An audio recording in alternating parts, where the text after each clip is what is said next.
Radio Kédou, le journal. Avec Sotelma Malitaire.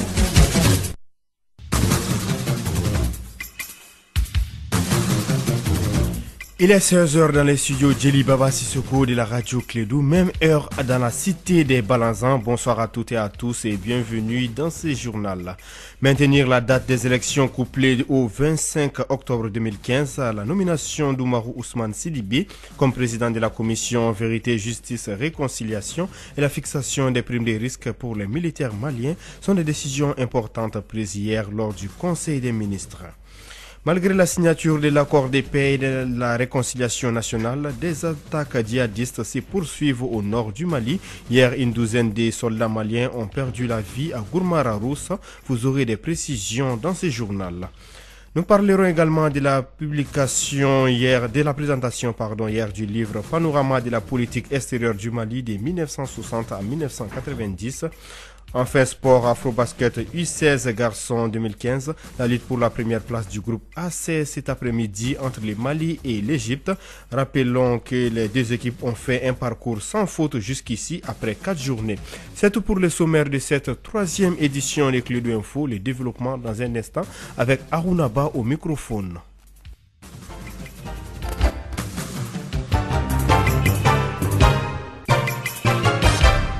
Bienvenue à toutes et à tous. Le Conseil des ministres s'est tenu hier lundi en session ordinaire au dire du Premier ministre malien. Cette rencontre a pour objectif de faire le point sur certaines activités majeures avant les congés de la première vague du gouvernement. Nous vous proposons d'écouter Modibo Keïta, chef du gouvernement.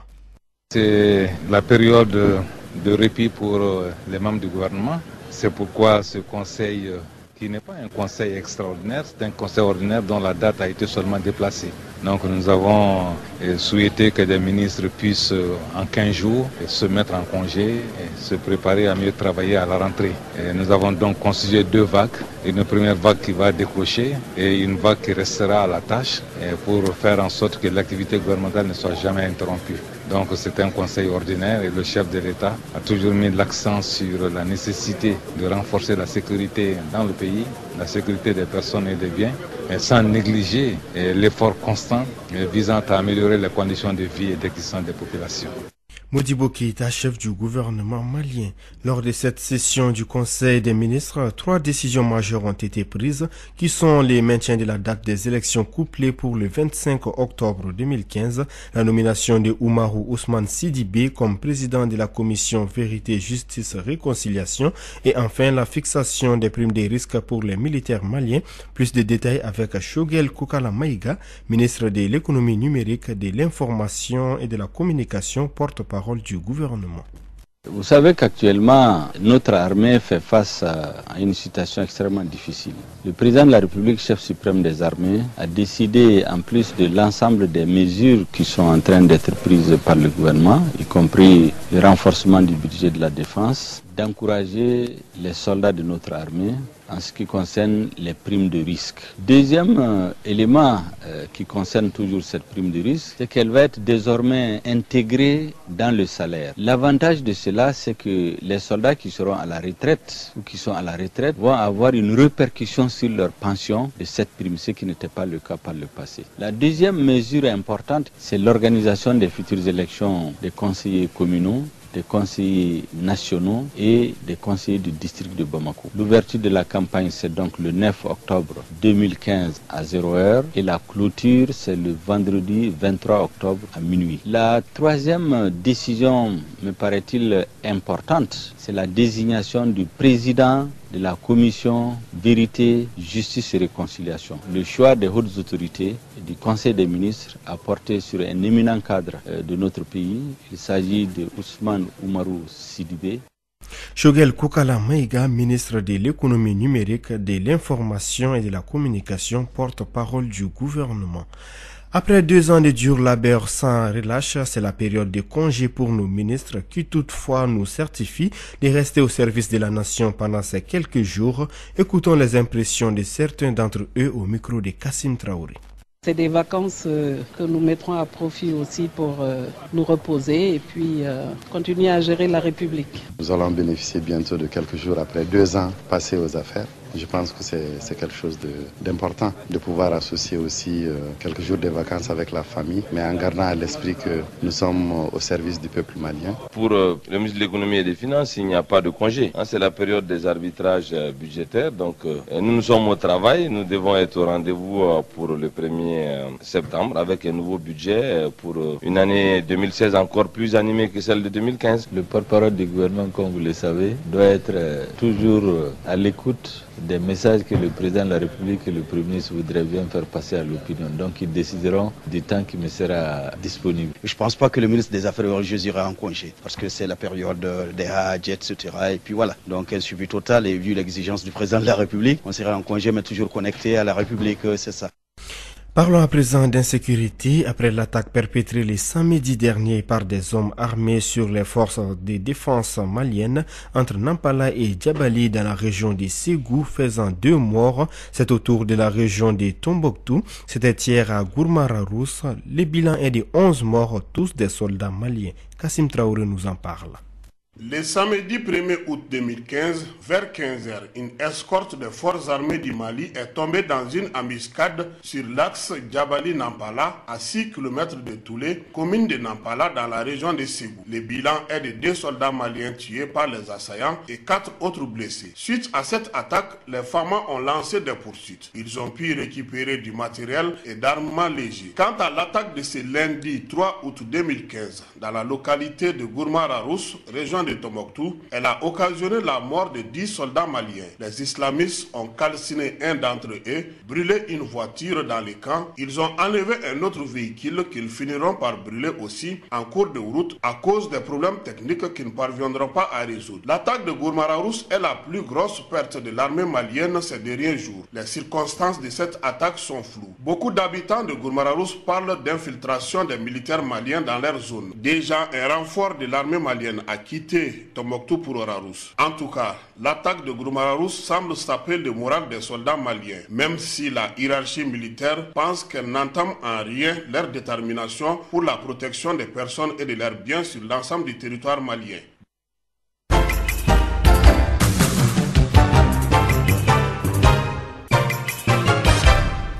16h passées de 9 minutes, nous sommes à présent à Ségou, renforcer les points focaux qui constituent les relais de l'UNTM, l'Union nationale des travailleurs du Mali, sur la formalisation de l'économie informelle. Quel enjeu pour les syndicats? Cette vision est au cœur d'un atelier de 2 jours qui se tient à Ségou, organisé par l'UNTM en partenariat avec la Fondation Frédéric Ebert.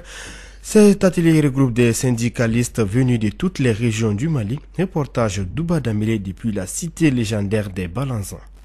Cet atelier de 2 jours qui regroupe les camarades délégués de toutes les régions du Mali est une stratégie vers la formalisation du secteur informel. Camarade Yacouba Katile, secrétaire général UNTM.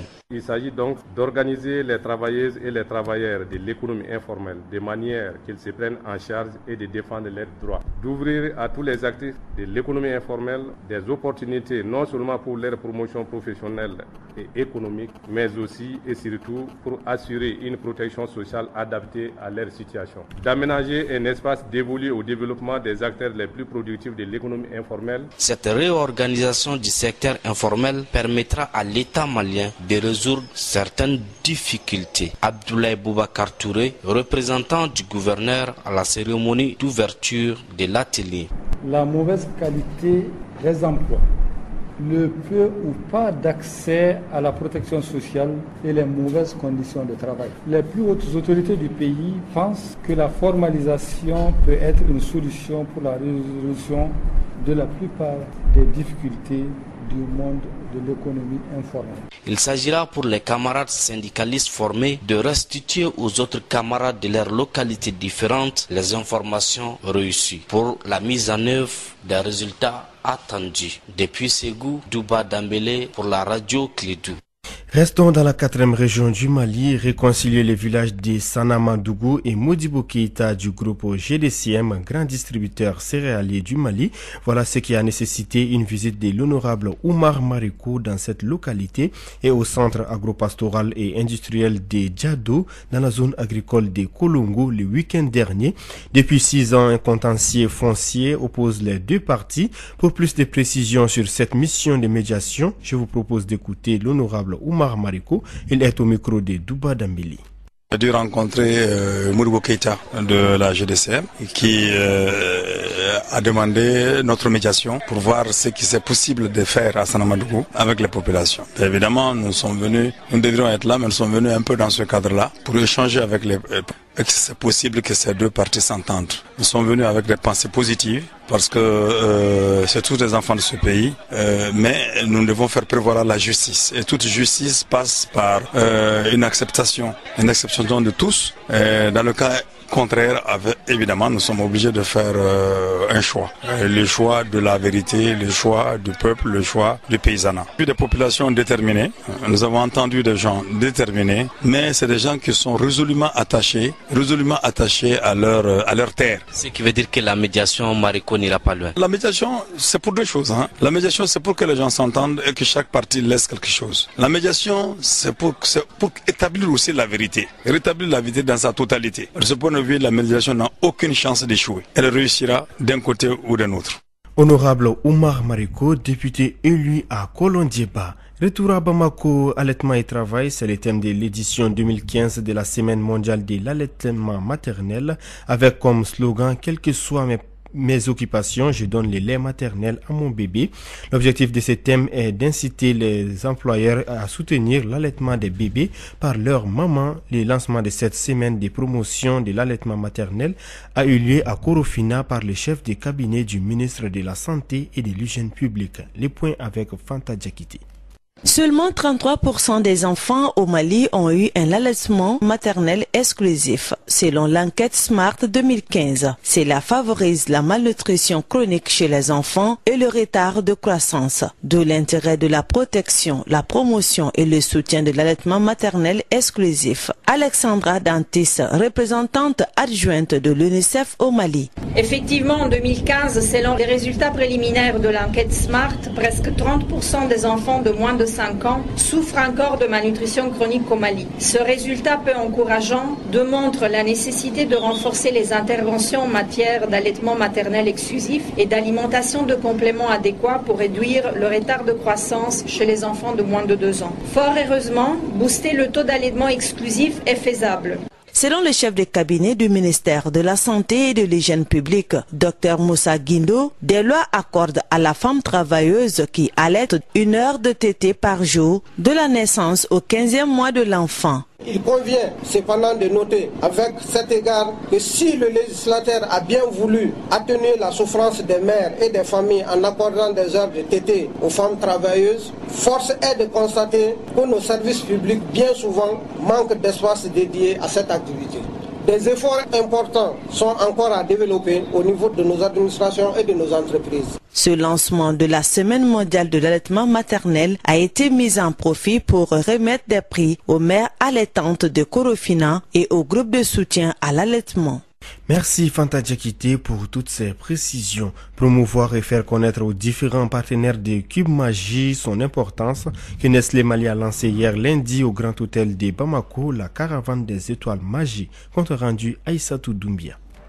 Cette première édition de la caravane des étoiles Magie offre une occasion à Nestlé Mali de faire la promotion de leurs différents produits dans toutes les communes de Bamako. Aboli Léonard, le directeur de business culinaire de Nestlé Mali. Activité qui suivait une caravane donc, qui va sillonner la capitale Bamako. Notre objectif est d'aller auprès de cette population et de lui donner des informations sur la nutrition, sur la cuisine nutritionnelle et sur les produits Magie. commençons déjà par une parade des véhicules avec des animations où nous faisons des escales dans certains endroits pour annoncer les festivités de la semaine. Nous avons aussi une rencontre avec nos vendeuses de bouillon qui nous permettent nos produits à la disposition des consommatrices. Aussi le forum magique qui est une séance d'échange entre femmes, 250 femmes, mais qui vont recevoir des informations sur les produits, sur la nutrition, et nous faisons intervenir un nutritionniste qui donne des informations sur la façon générale sur la nutrition à nos consommatrices qui sont en manque de ce genre d'informations. Nous clôturons par un concours culinaire avec des jeunes filles pour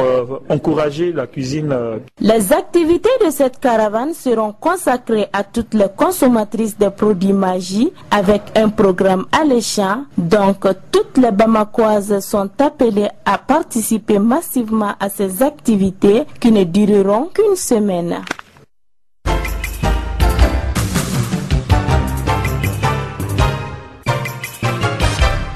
Je vous le disais en titre, panorama de la politique extérieure du Mali de 1960 à 1990, c'est l'intitulé du livre du diplomate et écrivain Moussa Makan Sissoko. L'auteur, à travers cette œuvre, entend témoigner avec ses expériences diplomatiques du visage du Mali sur la scène internationale dans la Première et la Deuxième République. Cet ouvrage, édité par la Sahélienne Group, a été présenté hier lundi au public au centre Djoliba de Bamako sous la présidence du ministre des Affaires étrangères et de la coopération internationale et en présence de plusieurs personnalités diplomatiques maliennes. Voici un aperçu de l'écrivain Moussa Makan Sissoko sur l'évolution de la politique extérieure du Mali, des propos recueillis par Clédou Info. S'il y a une constante au Mali, c'est en matière de politique extérieure. Nous avons 3 républiques. On ne peut pas dire distinctement que nous avons 3 politiques extérieures.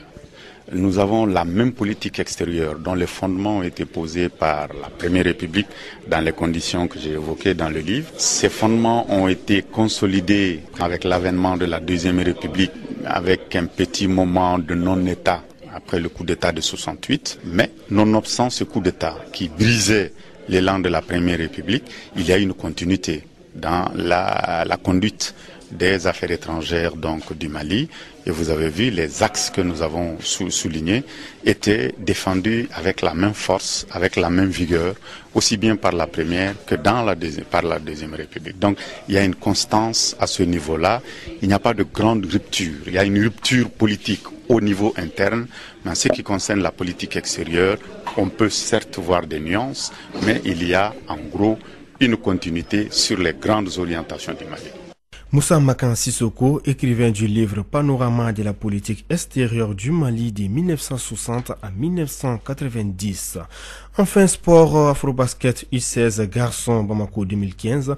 Hier, le Mali a remporté sa 4e victoire d'affilée de la compétition sur la Guinée équatoriale et aujourd'hui, les Aiglonnais affronteront l'Égypte pour déterminer les premiers du groupe A. En football, la dernière rencontre des quarts de finale de la Coupe du Mali se joue cet après-midi. C'est Koukouni. Comptant pour la 4e journée de l'Afrobasket U16 Garçon Bamako 2015, c'est lundi dans le groupe A, le Mali a dominé la Guinée équatoriale 89-29, soit 60 points de différence. 4e victoire des Aiglonnais en autant de rencontres. Les autres résultats de ce lundi, l'Algérie s'est imposée devant le Rwanda 66-44. La Tunisie a pris les meilleurs sur le Maroc 61-40. L'Égypte a surclassé le Nigeria 107-46. C'est mardi, place à la 5e et dernière journée. À 18h, le Mali joue contre l'Égypte. Une belle affiche en perspective. Les deux équipes ont remporté toutes les rencontres de cet Afrobasket. Les autres rencontres de ce mardi, Nigeria-Rwanda, Guinée équatoriale-Algérie, Maroc, Afrique du Sud et Angola, Tunisie. À noter que toutes les rencontres se jouent au Palais des Sports. Les 2 finalistes de la compétition représenteront l'Afrique au championnat du monde de la catégorie prévu l'année prochaine. En football, la dernière rencontre des quarts de finale de la Coupe du Mali se joue ce mardi au stade Modibo Keïta. Elle oppose les stades maliens de Bamako et les CS du Koulouvla. Les rappels des autres résultats de ces quarts de finale. La SRL de Bamako s'est imposée 2-0 devant l'USFAS. Les 11 créateurs de Nyarela ont assuré le minimum 1-0 face à la S Bakaridjan de Barouili. Enfin, l'ASB a cartonné la S Nyanan de Koulikoro 5-0. 16h passées des 20 minutes, ainsi s'achève cette troisième édition des Clédou Info. Présentation Arunaba, mise en onde à Boutouré. Retrouvez tout de suite votre émission Allo Clédou avec Yeli Madi Konaté. Et la rédaction vous donne rendez-vous à 18h avec André Traoré pour la version Bambara des informations. Radio Clédou, le journal. Avec